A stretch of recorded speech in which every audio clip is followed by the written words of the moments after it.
Hey everyone, my name is Chris Lambert, and on this channel we talk Kanye West. And today we have a bunch of Kanye news to go over. You can see the links up top there. And it's starting off with the fact that Kanye was just riding bikes with 2Chainz in Atlanta yesterday. And you can see this video footage of them just kind of riding around on the streets. And it looks like a great time. And then here's just another video from 2Chainz just saying rich people ride bikes too, and Kanye kind of cracking up.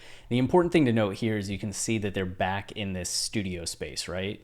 This huge space that we saw Kanye in last week and saw a bunch of photos, and it sent off the theory that Kanye is going to be having a listening party in Atlanta. And this kind of backs it up, though it's a little dated. But you see the HB Studio Cafe. We just never know who's going to pop over to eat at the Studio Cafe. Thank you for letting us feed you and your private group this weekend, Kanye West. There's been discussion that there was actually a private listening party that had already been held in that studio. So when you see Kanye here and this group of, 12 people kind of sitting around having this meal, and this HB Studio Cafe is actually located in Pinewood's Atlanta studios in Fayetteville.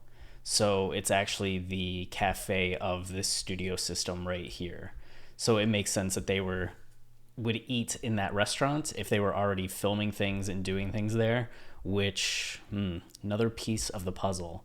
But if this video was from the other nights, it says with 2Chainz last night. So Kanye had gone from Atlanta to New York to Los Angeles, back to Greenville, South Carolina, and now back to Atlanta, all in the span of like 4 days. So that's that's kind of wild. And even with this post saying like feed you and your group this past weekend, like we saw Kanye leave Atlanta on Wednesday. He was in New York City on Thursday and Los Angeles over the weekend. So it's just like, how many times was he kind of popping back into Atlanta without any of us realizing it? Or else this photo was maybe from like Sunday night and they're just calling it this weekend. But it seems interesting that things are still kind of going on in the area. And nothing really else that Team Kanye Daily has.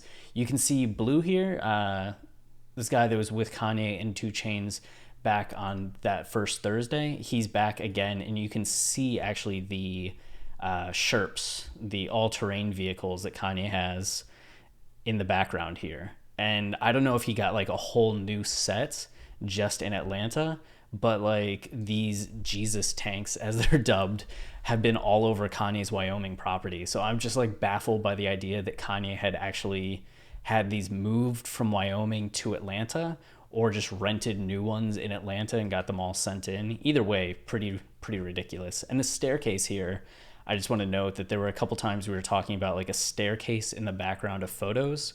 One for the Yeezy model we went over in yesterday's video, and the other one from another photo with the V-Log or V-Lone rims. You could see this staircase in the background. So they've consistently been in this place. So we have that going on. Now we just kind of move more into the news aspects. So Kanye West accused of disrespecting Islam with name of new Yeezy boosts, which I didn't expect. Kanye has been naming his shoes very like biblical and religious names for the last kind of like year now. And two of those names were the Israfel and Azrael. And you can see just this bluer color and then the darker color here, like the darker blue and the lighter blue, or lighter blue green and then darker blue gray. And I guess that there are a lot of people in the Muslim community that are really upset by this. Just the fact that these names refer to angels in the Muslim religion.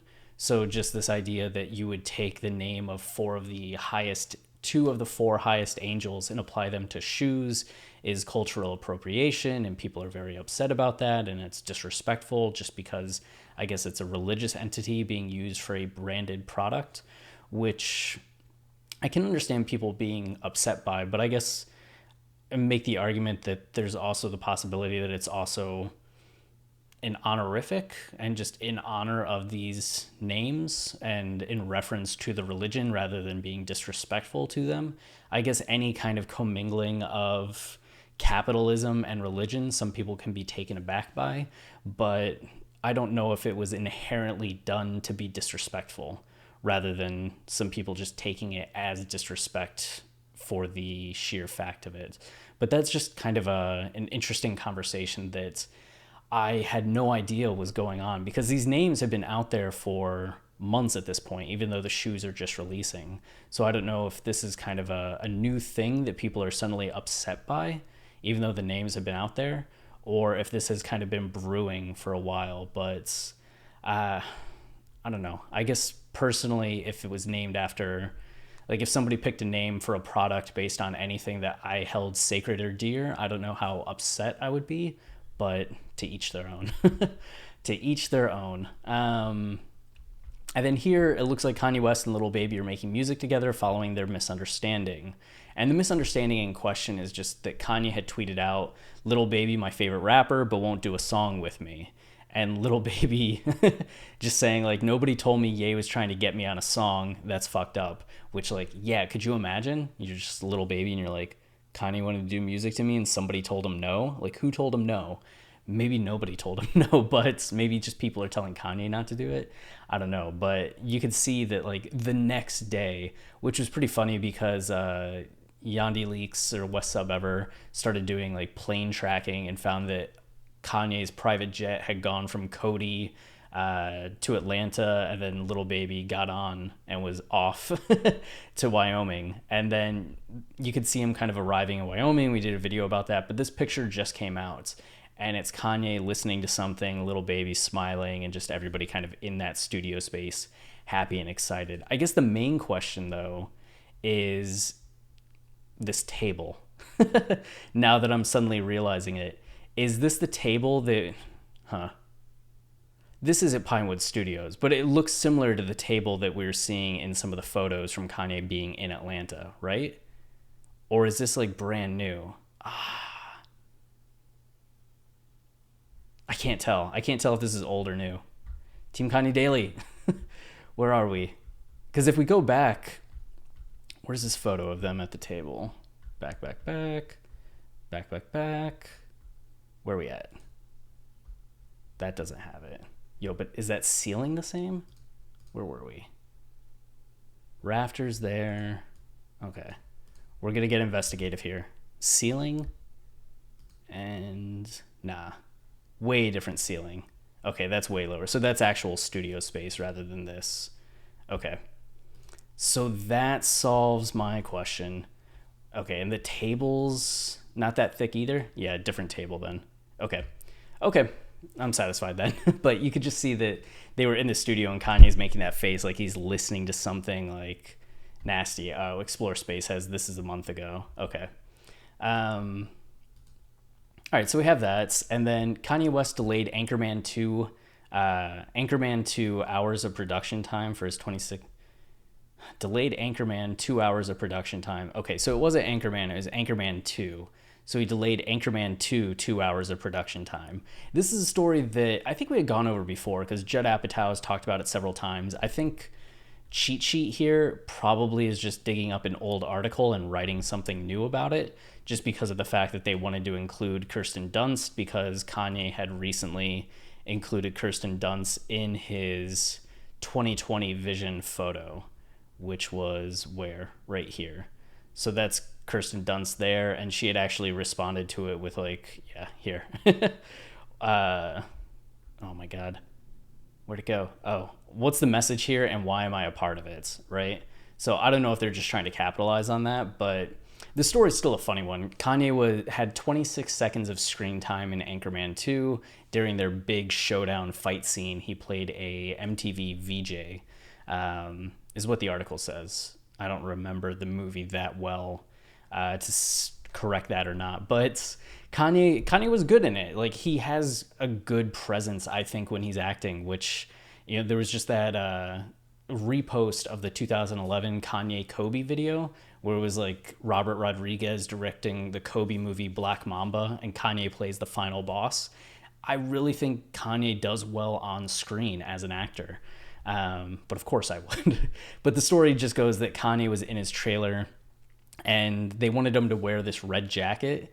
And he's like, you know, this is the first jacket that you see when you look up red jacket on Google. I'm going to look up 1,000 red jackets and get back to you about which one I should wear. And I guess for 2 hours, he's just sitting there in his trailer looking at red jackets online, and then comes out wearing the one that they had and is like, I guess this is good. And, just kind of delayed everything a little bit, but that's Kanye. And apparently he played his album the whole time. Like, he was on set for 2 days and just kept playing Yeezus for everybody. And it was before Yeezus had come out. So there were other articles that had talked about his time on set before. And he would just go up to like Judd Apatow and be like, let me rap you this song, and start rapping like New Slaves to him. He'd go up to Will Ferrell and just start rapping like Hold My Liquor, which is just, that'd be incredible. There was a famous story of before The Life of Pablo came out, I think it was, that Kanye had Seth Rogen, saw him in a hotel, and they were both staying in the same hotel, and he had Seth come down and listen. Maybe it wasn't even he was staying in the hotel, but he had Seth Rogen and Seth Rogen's wife come down and sit in a car for 2 hours and played them all of Life of Pablo from start to finish and rapped the whole thing. So it wasn't just like sitting there listening. It was sitting there, 3 of them in the car, and Kanye playing the music from his computer and rapping at them, while Seth Rogen and his wife just sat there listening to the whole thing, which I think people, when he told the story, were like, that sounds awkward. Was that weird? And Seth Rogen was just like, it was amazing. Like, it was incredible just to sit there and get that experience. And I guess at one point, Kanye like messed up or forgot something and had to like start over for the beginning, or left the car for a second and came back, and Seth and his wife were just sitting there like, I can't believe this is happening. This is really happening. So yeah, Kanye has a history of this, interacting with like movie star comedians, Jonah Hill as well. They've had some sessions, so that's cool. This was exciting too. So you can see Hit Boy tweeting out here that Big Sean was locked in for hours till every bar hit how he wanted. So Big Sean has a new album coming out, right? First album in a while, called Detroit 2, and it's coming out on September 4th. And in this tweet, Hit Boy is just kind of expressing how excited he is for Big Sean, but says it's executive produced by me, Big Sean, and Kanye West, which I don't remember seeing prior to this. Maybe it was common knowledge and I just missed it, but this is the first I've heard that Kanye was an executive producer on this project, which makes sense. Big Sean's a good music artist. Kanye has been very involved in Big Sean's career from the beginning, so Kanye having some kind of role on this album, of course, but still, it's not always something that you expect. So it's nice to hear and nice to get confirmation. Just curious to see if it's just a song or two that Kanye's on, if it's just a few things that he added, or if he's going to be more hands-on with this project the same way that he was with some of the Wyoming joints, And then lastly, this is some really good news. So Casey Pluto, who has been working with Kanye on Donda, up-and-coming artist, has been really involved with fans online in this time where everybody's kind of thirsty for information and knowledge, and people have really enjoyed him coming into the scene. His brother went missing a few days ago, and he was kind of keeping it on the down low, I think. Like, there was a cryptic tweet where he was just saying prayers for his family, and then it finally came out that his brother was missing, and West Sub Ever went to work. They actually had a full Google Sheets with all of the phone numbers, because Casey had tweeted out, like, can you help contact police precincts and hospitals as I try to find my brother, because I can't contact all of them myself. And the sub actually went to work, and LOL, yeah, sure, was the first to make contact with this Hennepin hospital, I guess, and found out that Casey Pluto's brother was there. And it was Louis Vuitton Don who made contact and informed Casey on Twitter. So just like a great job by everybody, because you can see like this spreadsheet was pretty incredible. Well, that didn't go to where I wanted it to go. Oh, yeah, okay, that didn't link to it.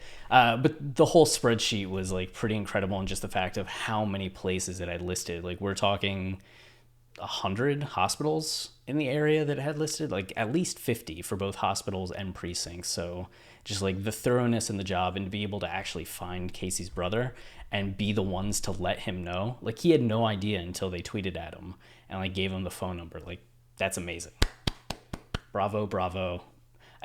I'm a sap, so I'm tearing up a little just at the idea of like how much relief he must be feeling. But I cry at everything. Commercials, sappy movies, like Hallmark movies, just like anything. So I don't know, just happy for everybody. And that's all that we got for today. So not a lot of news, some interesting things though, and hopefully some more stuff that we'll hear this week leading up to maybe Donda or a listening party for Donda.